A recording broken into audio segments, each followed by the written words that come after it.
ڕۆژی 27 تەمووز مەکتەبی سیاسی یەکێتی نیشتیمانی کوردستان با سەرپەرشتی کۆسڕەد ڕەسوڵ عەلی جێگری سکرتێری گشتی کۆبوونەوەی ئاسایی خۆی ئەنجامدا وێڕای تاوتوێکردنی دۆخی کوردستان عێراق ناوچەکە ئەرکەکانی ڕیفراندۆم و نەخشەڕێگای یەکێتی لە کۆبوونەوەکەدا چەند بڕیارێکی گرنگ دران لەوانە وەفدێک با سەرۆکایەتی مەلا بەختیار لێبرتراوی دەستەی کارگێڕی و ئەندامەتی عیماد ئەحمەد ڕەفعەت عەبدوڵڵا شێخ جەعفەر شێخ مستەفا عەدنانی حەمەی مینا فەرید ئەسەسەرد خالید شوانی بۆ کۆبوونەوە لەگەڵ پارتی دیموکراتی کوردستان لەسەر وەڵامەکەی پارتی بۆ نەخشەڕێگاکەی یەکێتی پێگەێنران هەروەک لا کۆبوونەوەکەدا تەئکید لەوە کرایەوە کە یەکێتی پێی پەسەندە کە بە هەوڵی هەموو لایەک و ئامادەکاریەکی سیاسی گونجاو پەرلەمانی کوردستان تا دەی ئابی داهاتوو کارا بکرێتەوە هاوکات بەپی ڕاگەندراوی کۆتایی کۆبوونەوەکە یەکێتی نیشتیمانی کوردستان بە باشی دەزانێت کۆبوونەوەی هەموو حیزبە کوردستانەکان کە پێکەوە بڕیاری ئەنجامدانی ڕفراندۆمیان داوە ئەنجام بدرێت بۆ تاوتوێکردنی هەوڵەکانی ڕفراندۆم و کاردانەوەکان لە جیهان و ناوچەکە و ناو کوردستان بەرامبەر با ڕفراندۆم لەلایەکی تریشەوە یەکێتی نیشتیمانی کوردستان هاوکات لەگەڵ بەردەوامی کۆبوونەوەکانی ناوخۆی حزب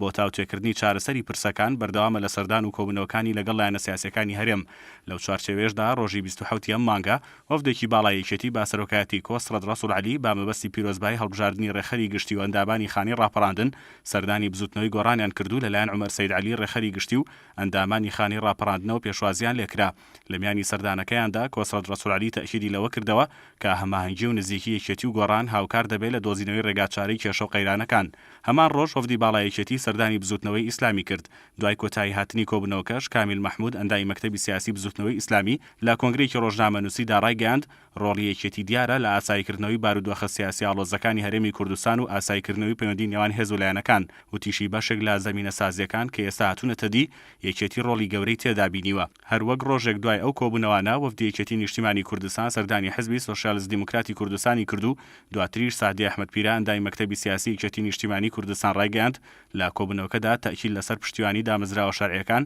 بۆ پرسی ڕیفراندۆم و دروستکردنی کۆدەنگی نیشتیمانی و کاراکردنەوەی پەرلەمان کراوە لە دەرەنجامی هەوڵەکانی یەکێتی نیشتیمانی کوردستانیش پێداگریەکانی بۆ چارەسەری کێشەکان ئەمڕۆ ئەنجومەنی باڵای ڕیفراندۆم بڕیاریدا لە ماوەی 2 هەفتەدا پەرلەمانی کوردستان کارا بکرێتەوە و دەست بەکار بکات بۆ چارەسەرکردنی کێشەکان و پشتیوانی لە ڕیفراندۆم